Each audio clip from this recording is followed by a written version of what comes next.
Criminal justice has been among the very top list of issues in our public discourse. It's an issue, unfortunately, that divides us. It's an issue of enormous complexity, and it's certainly an issue where we struggle for solutions. 3 years ago, Adam Gelb saw an opportunity to bring together nonpartisan discourse in an effort to address these issues and find common ground. He founded the Council on Criminal Justice to advance policy solutions based on facts, data, and trustworthy research. Adam has developed this expertise over about 32 years of work on this same topic at the local, state, and national level, most recently leading criminal justice work for the Pew Charitable Trusts. I am proud to call Adam and his family among our family's closest friends, and I'm especially proud to welcome to Rotary someone who is so devoted to finding common ground at a time when that could never be more important. Adam today will serve as both moderator and participant in our panel, and I know we will all leave much better equipped to find common ground on these issues. Welcome, Adam. And welcome Sally and Thad, who will all be joining us.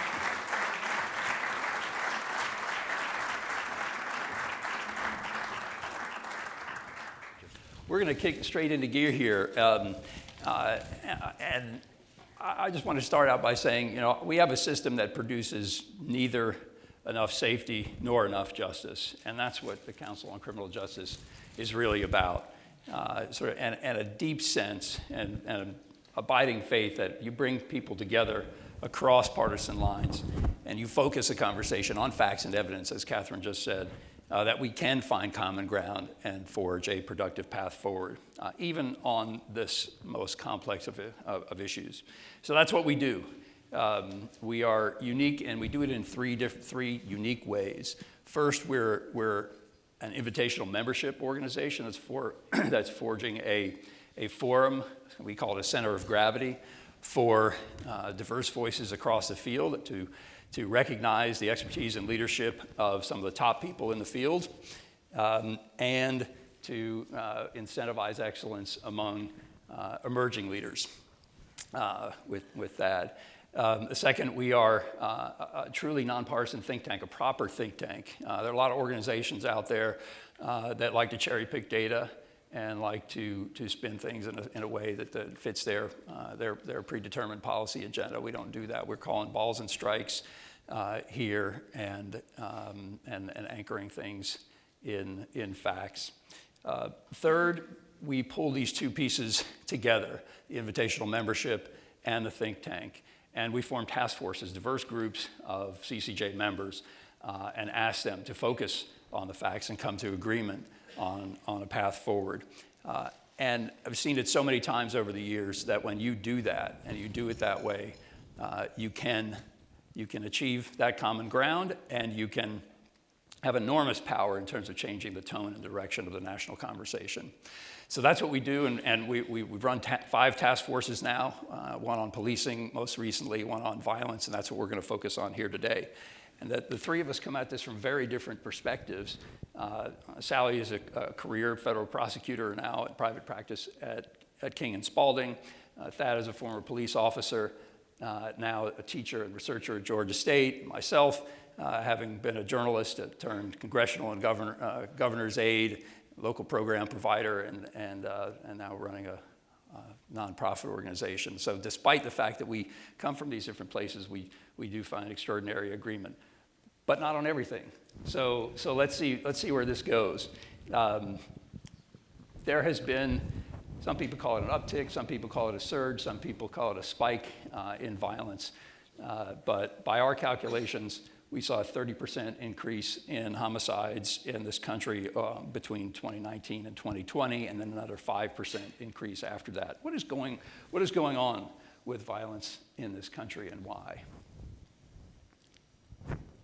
Well, Well, actually, Adam, I think you're probably the person best positioned to answer that since you are the research folks. But before we get into that, I just have to say thank you for the invitation today. And I was speaking with Sonny Derrico out there, and we were talking about one of the last times that I was here and talked about human trafficking. And I just have to give a shout out to this organization and what you did after that. Because I can tell you, I've given a lot of speeches, and there are a lot of organizations that'll, kind of look back and admire the problem and say, well, that's a heck of a thing here. But you all didn't do that. You grabbed hold of it and did something really big and impactful with that. So hopefully maybe you all can solve the violent crime problem as well that we have. But I did want to I couldn't let this moment pass without a shout out on that. And Terrific. Also to Adam, because I've known Adam for a very long time, and the council was just a glimmer in his eye when he first started talking about it with me. And his vision for what this could be as really the authority, the clearinghouse on really thorny, difficult criminal justice issues in an organization that, as he has said, doesn't have an agenda. And I knew Adam was great, and I thought, well, this sounds like something that's needed, but goodness knows there are 1,000 different criminal justice nonprofits out there. But I'll be darned if through sheer force of will, Adam hasn't made it happen. And now the council is actually looked to on many difficult issues that our country is grappling with here today. And so, Adam, I could repeat what I have read from you in terms of what are the reasons for the increase. And I think to call it an uptick almost doesn't do justice to what we are suffering from right now, and certainly doesn't do justice to the victims who have been victims of violent crime. But I know that it does seem to be no one answer that you can give. It's happening in blue states and red states, in cities that have been progressive and reform-minded, and those who have not. It's happened in small and large cities, north, south, east, west, and a swirl of pandemic issues and despair and loss of economic opportunity and breach of trust, which I think is critically important between law enforcement and the communities they serve. And did I just steal all your thunder? That's a lot of thunder. Okay, yeah, that is right there. Dad, back up for a second. That's probably the biggest point about what's going on here. But let's talk first a little bit and come back to that, Thad, with some of the things that are happening in this country that are leading to what we're seeing. Yeah, well, look, we have this pandemic, right? We have a lot of untreated trauma in our nation. We're all dealing with it, right? This has been a heavy 2 years. But let me kind of make sure I say this. We saw upticks, if you want to call it uptick, before the pandemic. For instance, we've only focused on fatal gun violence. When we look at non-fatal gun violence, that uptick started in 2018, 2019, and then it exploded in 2020. And we know the pandemic has a lot to do with it, but think about it. Police resources. I'm not just talking about making arrests. I'm talking about the community building that trust. We weren't able to go into those communities. Think about it as well. A lot of mental health, substance abuse issues. Those issues were gone untreated. We didn't have the resources. And when you're thinking about policing, it's a crisis. Now, our police departments are hurting, right? Because they're being asked to do a job that's really beyond their purview, and they need help and support of communities, of businesses, of the people who are most impacted. And think about this as well. Nobody really talks about it, but the crime market has evolved. It has changed with the pandemic. Think about it. When you have cartels, and there's a gap in that territory, there's a gap in their market, you see violence. What about with gangs? What about with the drug turfs? You see this churning of the markets where you have that tension, and that's a natural phenomenon according to the research. And so it's not just one thing, and it kind of goes to the point that we can address it with the cookie cutter approach either. Talk a little bit more about guns. That tends to commandeer a lot of the conversation nationally about what's going on with violence. We have a lot of conversation about gun control. Talk about what's been happening with how guns are making more quickly into. Sorry, I'm so rusty. I apologize. Yeah, Adam, I'll kind of get at that, and I don't want to make it seem like it's a cause and effect, but we're talking about things that that are happening along the time we see these upticks, right? Unfortunately, oftentimes we're behind the 8 ball, right? We're always playing catch up in the space, and now we're trying to get ahead of them. And what we saw was an unprecedented number of gun sales and guns manufactured during this uptick. I'm not saying that's the cause, but I'm saying it's something we have to really pay attention to. Then you have your stolen firearms. Now, mind you, it takes time for a firearm that's stolen to make its way from the white market, quote unquote, to the black market, right, in illegal sales. But these are all things that you have to capture and see, and it's more nuanced than we think. And then you also are starting to see more states pass more liberal gun laws. And we're trying to see how does that make things better, make it worse. I'm from Tennessee, and I'll shut up. But the lovely land of Tennessee, they're trying to extend law enforcement rights if you're a gun permit holder, and if you don't hold a gun permit, then you still can carry your weapon. And these are the type of things we need to revisit, because guns are dangerous things, and yes, people are the ones who use these weapons, but the research and the writings on the wall that there's something going on there. So we've seen increased sales of guns, making them their way more quickly into crime scenes. We've seen the stresses of the pandemic, both emotional and financial, on people, and the isolation from family, from churches, from other institutions in the community, and social services and programs that can help people deal with stressful times. Sally, back to your point about trust.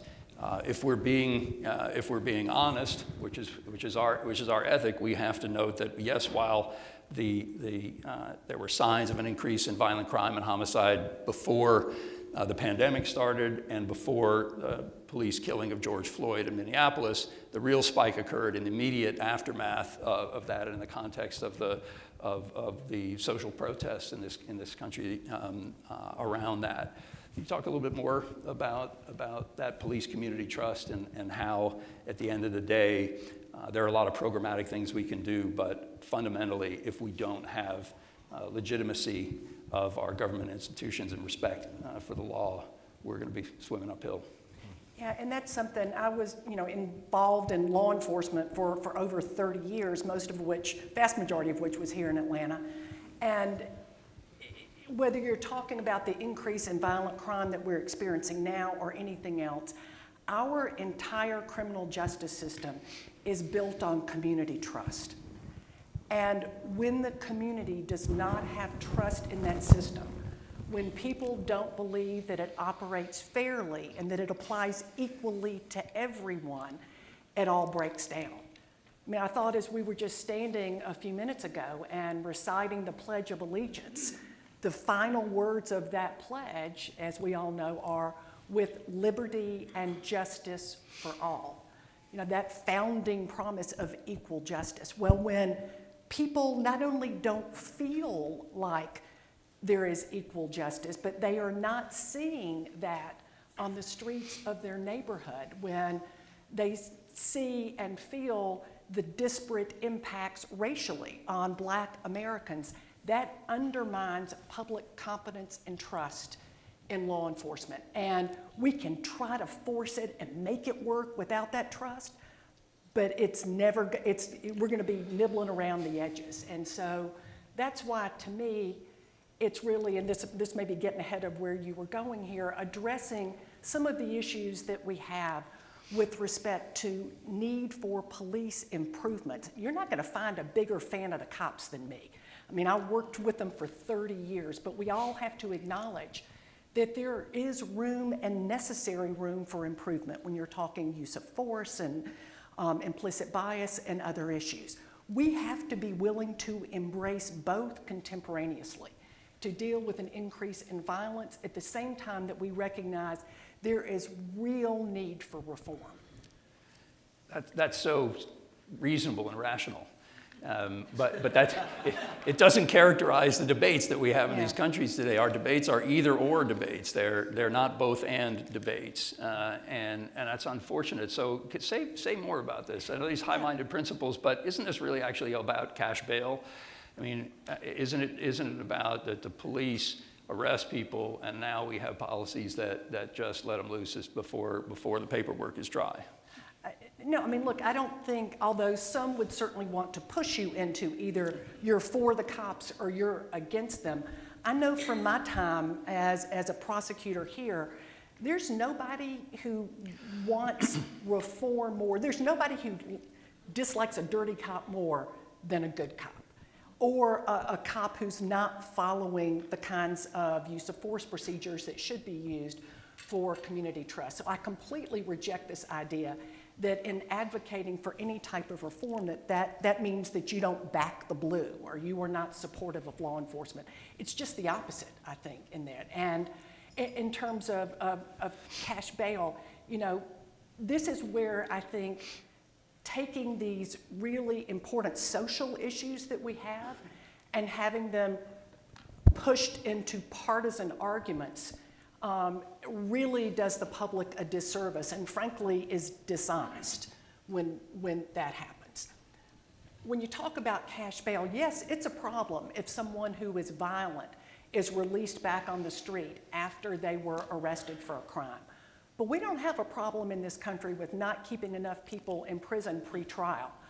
2/3 of the people who are incarcerated right now in the United States are in prison when they haven't even been convicted of a crime yet.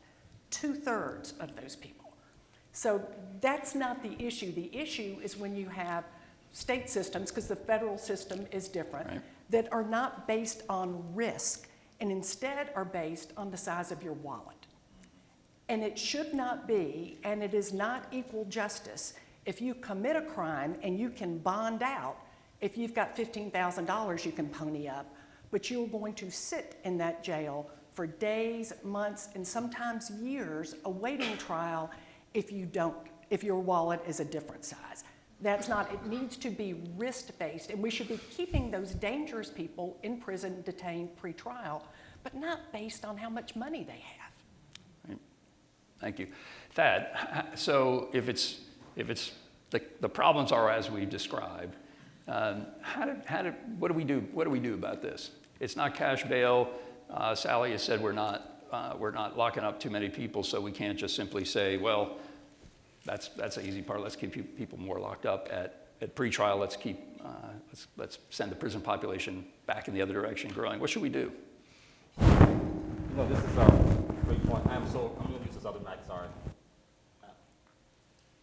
That's a great question, and I also enjoy working with Adam and Sally because they make it easy for them. I can always dovetail and piggyback a little bit. And I will come back to the cash bail thing, but the one thing that you all have both mentioned is that this is multifaceted. This is complex. It's not just one thing, right? And so I will say we're talking about public safety. The first thing we need to do is stop thinking about public safety in a dichotomous fashion. My wife and I, you know, we work together, and we always be dichotomizing ourselves to death when it talks about democracy, when it talks about governance. And we have to avoid these false options, right? Like it's either or. We have to either improve police or reduce crime and violence. Either invest in the justice system and its actors or make investments into the community and those service providers. Unfortunately and fortunately is that we need it all, right? We can't just choose one thing. We have evidence that takes us there, and oftentimes we turn to violence and crime and look at the police. That's natural. But mind you, a lot of these issues are much bigger than what the police can actually address. And we talk about more or less, and mind you real quickly, I grew up in a Baptist church, and so when the preacher starts talking too much, you know, they pull the coattail, so if I'm talking too much, please pull my coattail, right? But what I will say is that research has shown that it's bigger than more or less officers. What's going on is that it's how we use them. In fact, research says that if we randomly take officers in uniform and marked units and we put them on the street and just patrol or increase foot patrol, citizens might feel safer, but guess what? The actual crime levels go virtually unimpacted. So that means that we can use targeted approaches, holistic approaches to dealing with crime. And Sally also talked about, and I'll shut up real quickly, about the community. The community is so utterly important, right? If we want the midterm, short-term, and long-term successes of these programs to take place and bear out, we have to have community investment. I mean, look, at the most basic level, police can't resolve crimes that citizens are not willing to report. Police can't resolve crimes that are not going to be witnesses. And citizens can't resolve crimes by themselves. And oftentimes they don't trust the police, they're not confident in the police or the system. It's explainable, but we have to move past that dichotomy. And let me just say this. Imagine somebody comes into your home and says, no, this is what you need to fix your home, your marriage, your kids, right? But you have no relationship. You have no trust. You don't engage. My wife always says there's no reform without relationship. How do you think it's going to happen if we can't get the community buy-in and go into these communities, particularly the ones most impacted? You need to do things this way.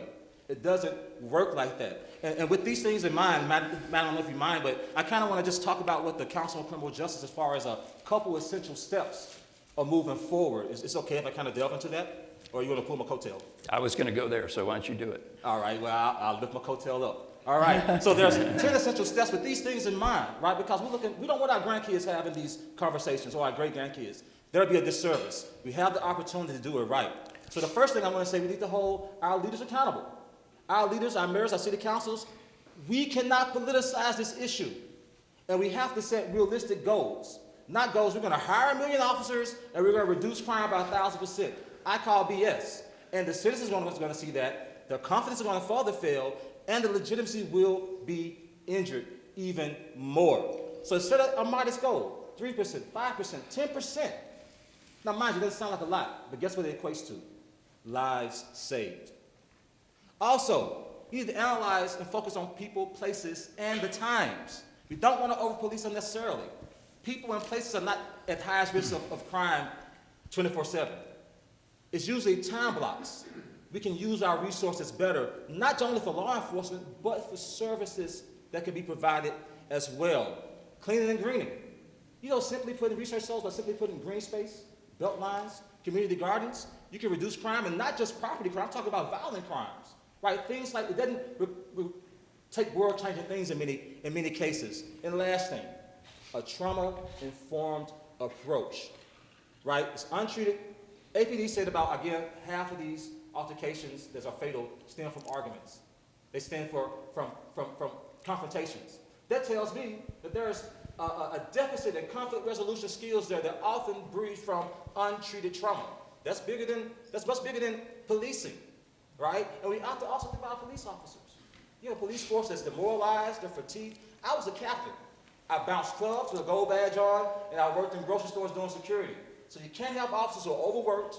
You can't have officers who are under-resourced. You can't have officers who have untreated trauma.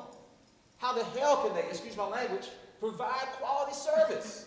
So we have to make sure we take a trauma-informed approach. And lastly, build out violence workplace groups or violent work groups that specialize in this. Remember, we can't arrest our way out of this issue, and we need people who are trained. Police are part and parcel of the solution. They're not the entire solution. Thank you. Thank you, Thad. So the mayor needs to be in charge. The mayor needs to set a goal. The mayor needs to have a citywide strategy. It needs to focus on the people and the places that are at the highest risk for violence, and several of the other pieces you talked about. Sally, we'd be remiss if we didn't turn back to you and talk about the federal role here, particularly because I think in the way these conversations unfold nationally, frequently it seems like it is the Attorney General who's really somehow in charge of all this, and the federal courts and the system are. Can you place the federal system in an appropriate perspective here? Sure, and I'll do that. But before I get to that, Okay. if I could just underscore the issue where you talked about focused on people and places. When you look at the data is really clear. There's a relatively small group of people in each city who are responsible for the vast majority of violent crime. Not every single thing, but a small group of people for most of the violent crime. A mistake we made back in the 90s was, instead of, as I remember hearing one police chief talk about it this way, instead of fishing with a spear to get the really bad actors, we fished with a net at that time, and we pulled in a whole lot of people that weren't really responsible for violent crime and gave them a lot more prison time than they needed for public safety purposes. And we're paying for that now, both in terms of the cost in keeping people in prison, as well as the loss in public confidence. In city after city, again, it's a small group of people. So that doesn't mean you ignore the rest of the city, But when you're talking about surging and really trying to deal with the immediate violent crime problems, you focus on those people through intel and criminal histories and other information that you have, the people who are most responsible in those hotspots. That can be hard to do sometimes because everybody wants the increased resources in their neighborhood. But that's where the discipline has to come from the mayor and from others to be able to say, we're not going to ignore your neighborhood, but if we're going to get a hold of the violence that is riddling our city right now, we need to go where it is and address it with the people who are responsible for it.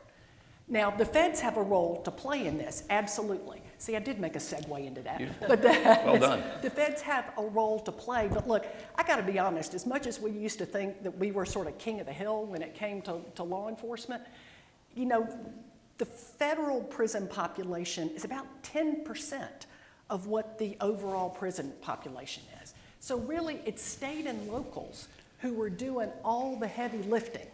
And particularly as it relates to violent crimes. There are not many just straight violent criminals who aren't part of a gang or a cartel or something else that are prosecuted federally. So really, the game is on the state and local side, but the feds have an important role to play, both in setting the example and providing grants for innovative practices that are evidence-based and that we know will work and have an impact, and in providing really important training that's necessary for law enforcement, both in reform efforts and otherwise. So there's an important role to play, and I guess I'd say sort of the final thing that we did when I was U.S. Attorney, I know they're doing it again now, sometimes you have got those violent repeat offenders that are a real problem in your city. Those folks oftentimes need to be prosecuted federally because that is the place where when you get a prison sentence on the federal side, it really means that time. You do a minimum of 85% of that time. And again, there are some people who need to be in prison for a long period of time to protect the community. We just need to be focused on making sure we're getting the right ones. Anything to add on that, Thad? Yeah. Yeah. The research shows is somewhere generally between 3 and 5% of the addresses produce about 50% or more of the crime, and same thing with the people. So it really is all about focus, as you said. Talking about the role of local government and the federal government. What about the role of business? We're in a room here with a lot of folks who have a different angle on this. I think we're getting the hook. This is the last question. Oh, okay. Yeah. Okay. If you could wave the magic wand, what would you have the business community do? And I'll kick us into gears a little bit more on this with a couple thoughts. First is that it has been just amazing, as somebody who's been in this field as long as we have, to see the outpouring from businesses across the country in the wake of the killing of George Floyd. Many businesses have issued statements and moved on from that. A lot of others have gone a lot deeper, and I would include in that Bank of America, Southern Company, and Microsoft, which actually have partnered with us at CCJ, the NFL as well, to really dig into and more deeply understand these issues as they look to meaningfully engage on criminal justice issues in the policy arena.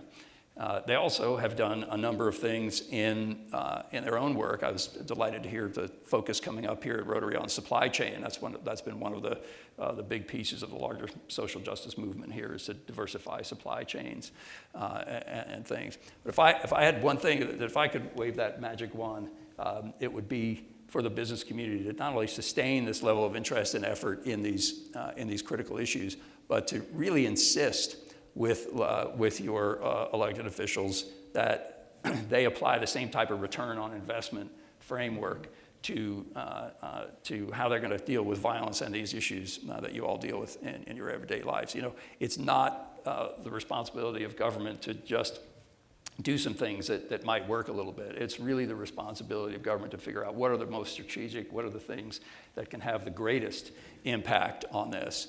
And that's where I hope in this conversation it's come out pretty clearly that that is not necessarily to keep a lot more people locked up pre-trial. It's not necessarily to just hire a bunch of more police officers. It's not necessarily to try to extend and make long sentences even longer for a number of people. So it doesn't look like we have time to get to your to your pieces on that. But. Well, I'm not giving you the hook, but I know there are, I'm sure, many questions that are out in the audience, and I'd like to take the prerogative of throwing in an initial one. When we were preparing for this program, Adam, you had shared several myths, and I thought it was very interesting. Do you mind just sharing with the group a couple of the most popular or typical myths versus the reality? Some of that fact versus reality, or fact versus myth. Some of your favorite ones that are easy to dispel. Sure, I think we've hit a number of them, but I think the one that rises top of mind is actually one that cuts both ways. I think on one side of the argument you have this notion that prisons are filled with low-level, non-violent drug offenders, that police are out there arresting people for marijuana possession. They're doing long prison sentences, and that's a huge part of the population. The other side of the argument is nobody goes to prison for anywhere near long enough, and if we locked up a lot more people, we'd be a lot more safe. And both of those, unfortunately, dominate a lot of the discourse in this topic, and both of them are way off.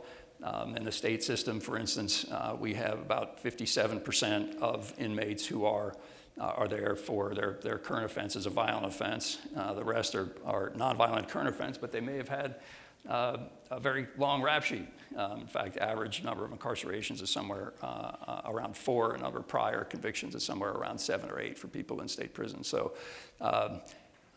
Not that doesn't mean that there are not plenty of people who are in prison who don't need to be there, and plenty of people who don't need to be there for anywhere near as long as they are. But it's not anywhere near as simple as the debates often try to paint it. Okay, great. Stephanie? So one of the issues that's served prison during the pandemic has been the growing mental health issues that we've seen in young adults, but also in children as well. There is a bill that just left the House and is on the Senate side now called the Mental Health Parity Bill. Does CCJ get involved in issues like that? Because it would seem like supporting better access to mental health would help with some of the issues that you're facing on the law enforcement side before they get to that level. Great question, thank you.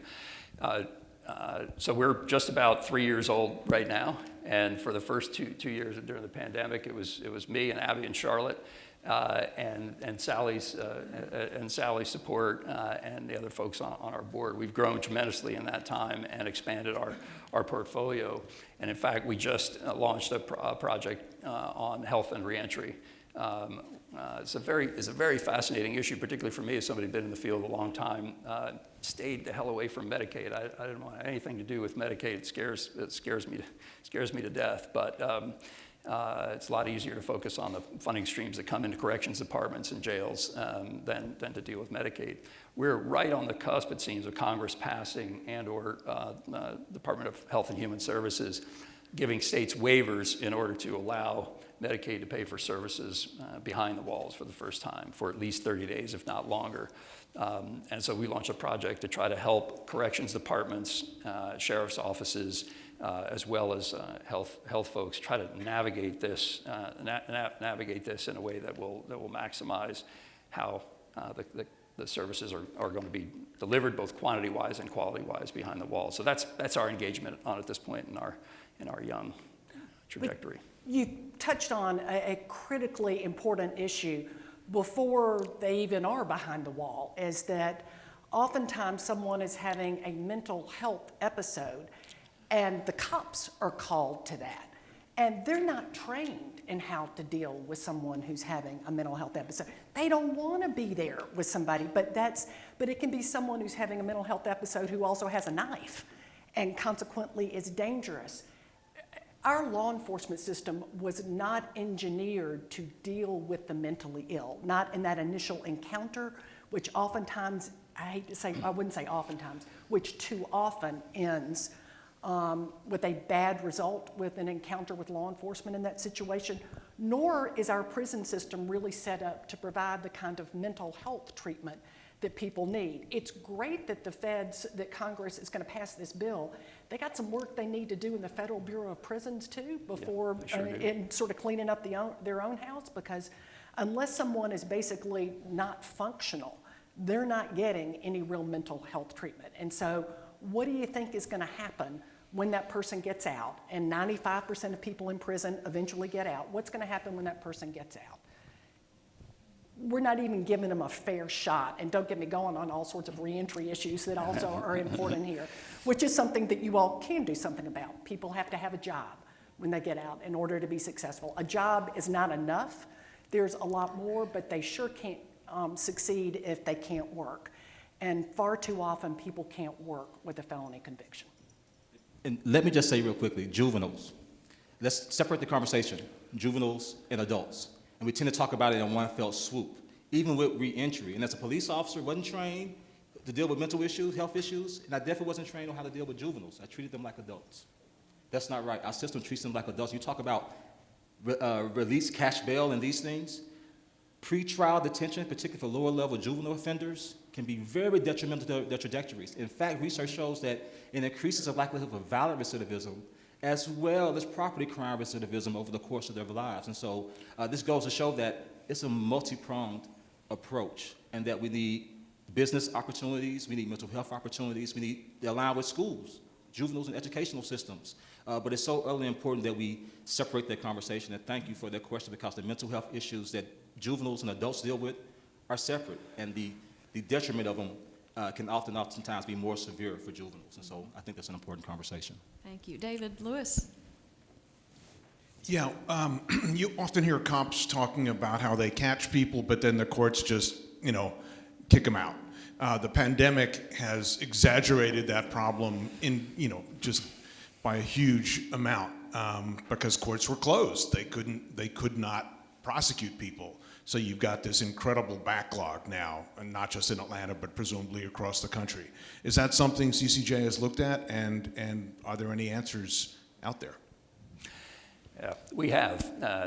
We were fortunate at the beginning of, we're close to the start of the pandemic, to form a national commission on COVID-19 and criminal justice, and to have former Attorneys General Alberto Gonzales and Loretta Lynch co-chair that group. And we took a look at what we began calling the 4 C's, cops, courts, corrections, and communities. And we broke it apart in each one of these dimensions.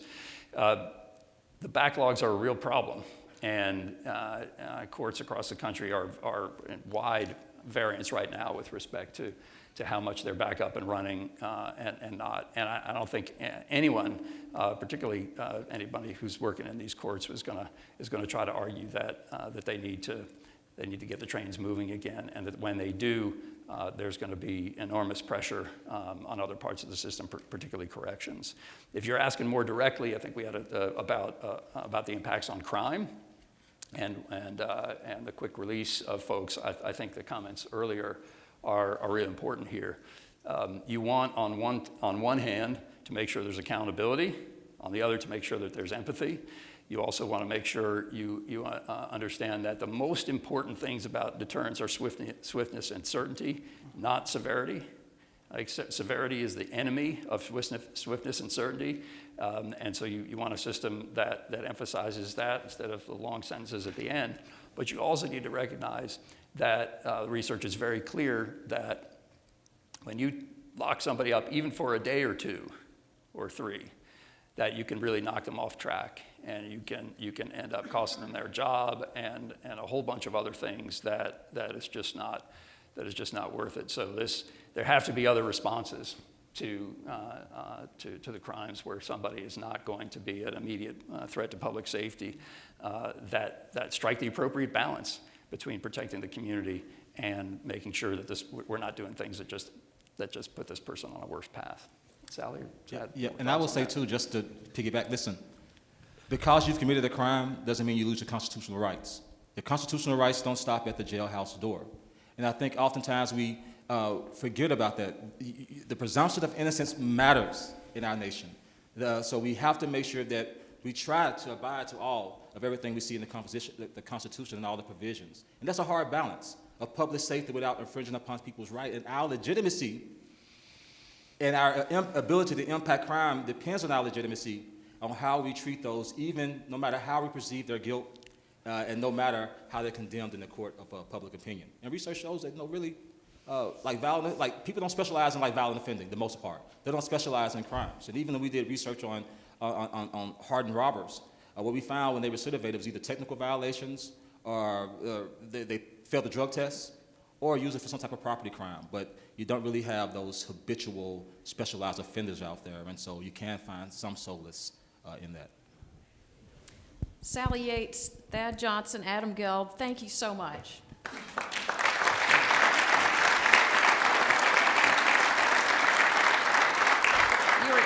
You're each such incredible experts and so immodest about your introductions, but we are just deeply grateful for your expertise, and thank you for what you're doing to make this a better country. Appreciate you. All right.